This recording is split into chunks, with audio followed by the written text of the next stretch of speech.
Hey! Magandang araw mga kasisid. Welcome back po sa aking channel at kung bago ka pa lang sa channel ko, syempre welcome ka. Kaya kung magustuhan mo ang video na to, huwag kalimutang mag-subscribe, i-like o i-share.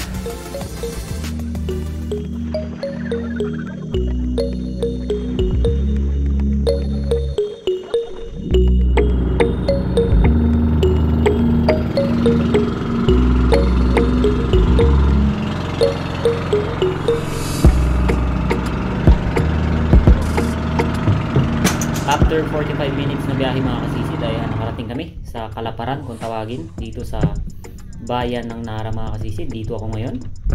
Ang kasama ko dito ay si Federico, Benjo at Loloy mga kasisid. Meron tayong bagong wetsuit pangitaas dahil tagos na yung lamig sa ating luma na ginagamit.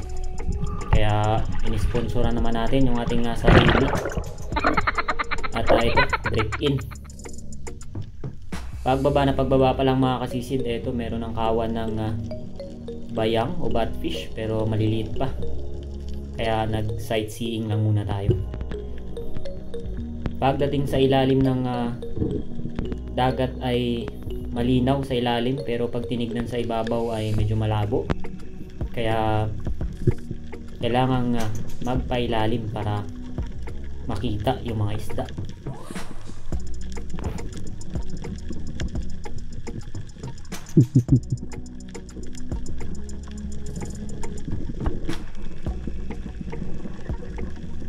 Halos isang oras na akong lumalangoy-langoy mga kasisid, pero wala pa tayong nakalabitan.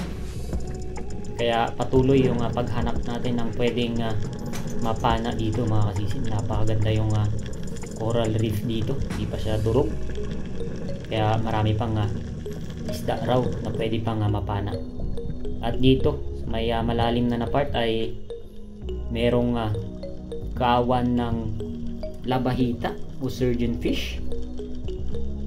At dahil hindi pa ako nakakalabit ay tinesting ko muna ito kung tatamaan, dahil matagal-tagal na rin tayong hindi nakapag-dive.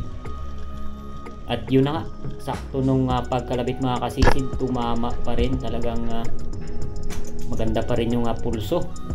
At ito yung naging unang isda natin ngayong araw, isang surgeon fish o local name labahita.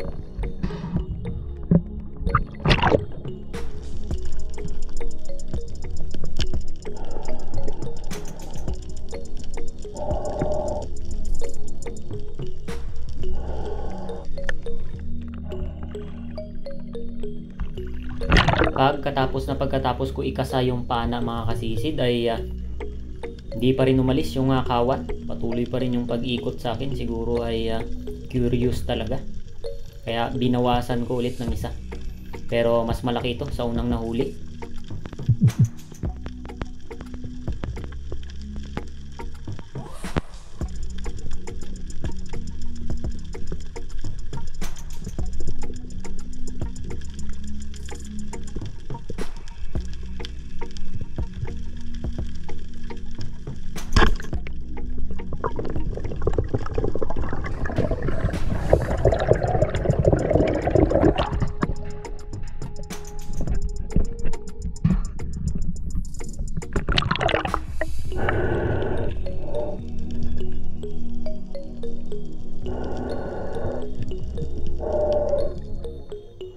Sumunod na sisid mga kasisid ay malaking bato ito, yung aking sinilip, dahil posibleng pagtaguan ito ng mga good size o malalaking isda katulad ng mamsa.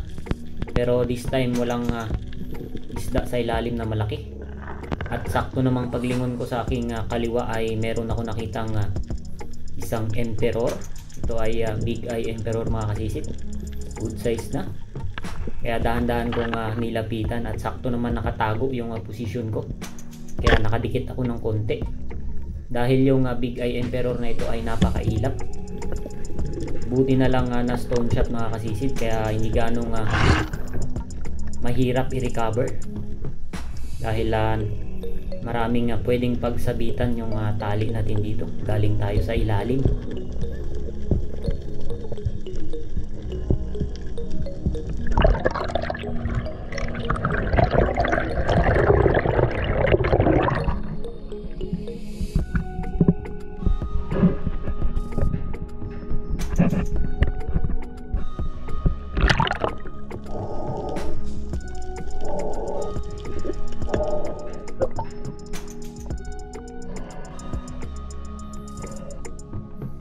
Next dive mga kasisid, pagdating sa unahan ay merong isda nakatago sa ilalim ng tanggapa pero nakalabas yung ulo, kaya madali ko siyang napansin at dahan-dahan ko nilapitan para kalabitan mga kasisid dahil hindi nga gumagalaw.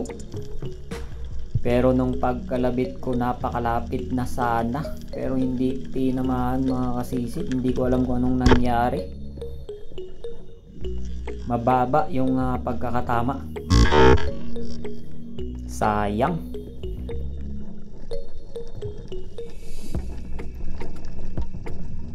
Move on tayo mga kasisid dahil ganun talaga. Hindi sa lahat ng oras ay tatama. Minsan meron din talagang sablay na tira.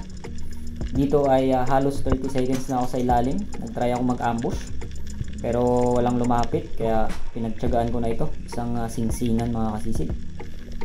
Hindi ito ganong lumalaki, kaya ganito lang maliit yung pangkaraniwan na size.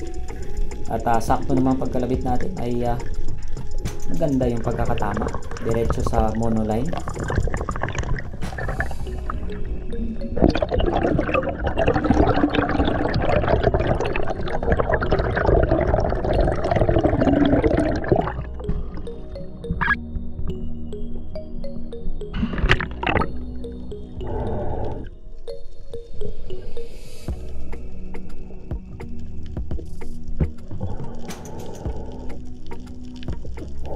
After ko ma-secure yung singsingan mga kasisid ay dahan-dahan na akong lumapit sa bangka. At sa di kalayuan ay meron akong napapansin na mga kawan ng ilak. Kaya dumapa ako dito. At hindi pa tumagal, agad-agad lumapit yung isang ilak mga kasisid. Kaya agad-agad din nating kinalabitan.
Same spot o parehas na bato kung saan ko napana yung ilak ay dumapa ako ulit dahil merong midnight snapper na good size na maligid-aligid o na curious siguro, kaya ito saktong sakto nung pagkalabit ko mga kasisid ay napakaganda ng pagkakatama.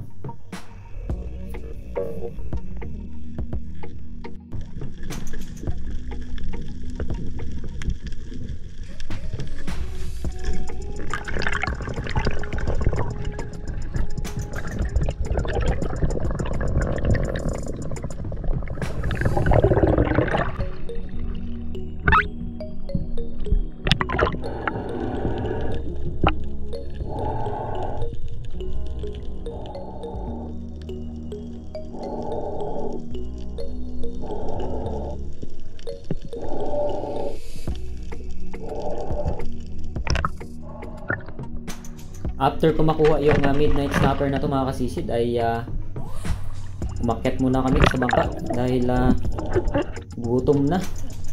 At nauna na silang kumain. Kanina pa pala nila ako tinatawag. Kaya wala na akong nakasabay kumain mga kasisid. Pero ayos lang dahil grabe nakakagutom.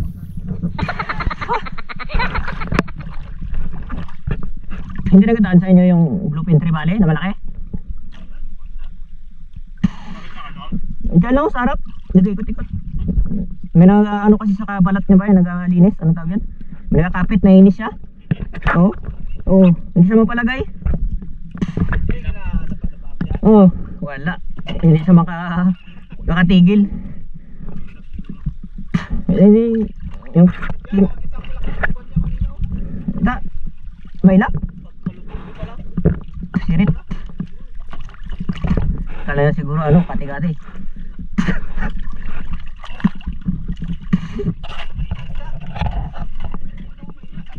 Wala rin niya sa tabi. Wala tayong iligan lang. Oh.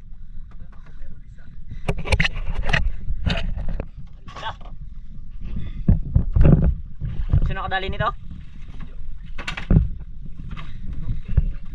Okay, boundary. Walang mag-isa lang to? Ay, hindi ito nagkakawan. Ganito.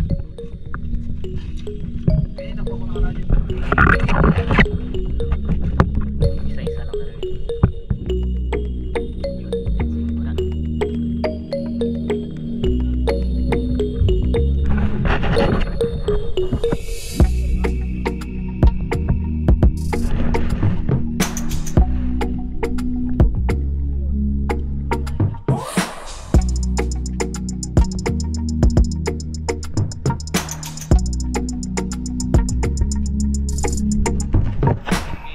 After namin kumain mga kasisid ay bumalik ulit kami sa pag-dive.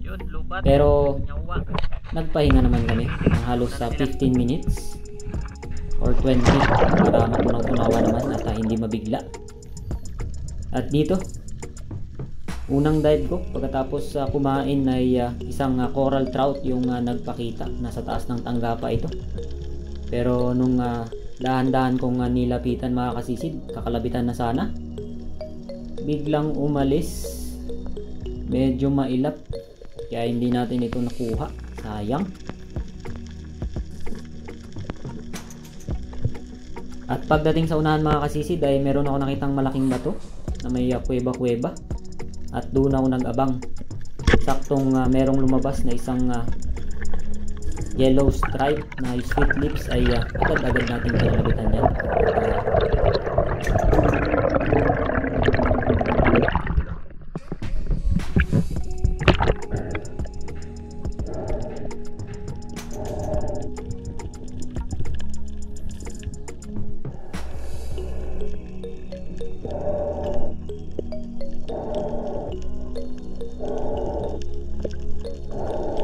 Sumunod na sisid mga kasisid, isang oriental sweet lips o lip tea na malaki na ito. Kaya dahan-dahan kong binaba hanggang sa nakarating ako sa seabed mga kasisid, pero dahan-dahan din siyang lumayo. At nung paglingon ko sa aking kanan ay merong dalawang nagmamadaling lumapit sa akin. Kaya change target agad tayo mga kasisid. Yung unang lumapit, yun na kaagad yung ating kinalabitan. Napakaganda ng pagkakatama, napakalapit. Kaya eto, sapul na sapul.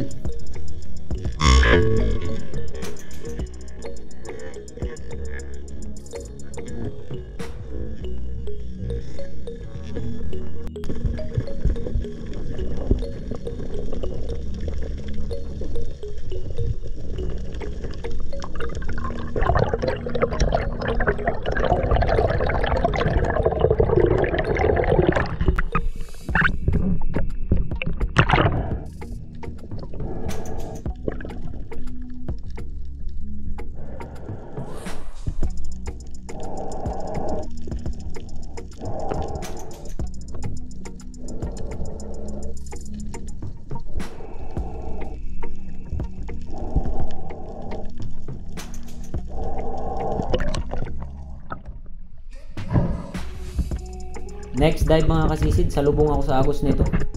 Kaya ang hirap mag-level sa coral trout sana.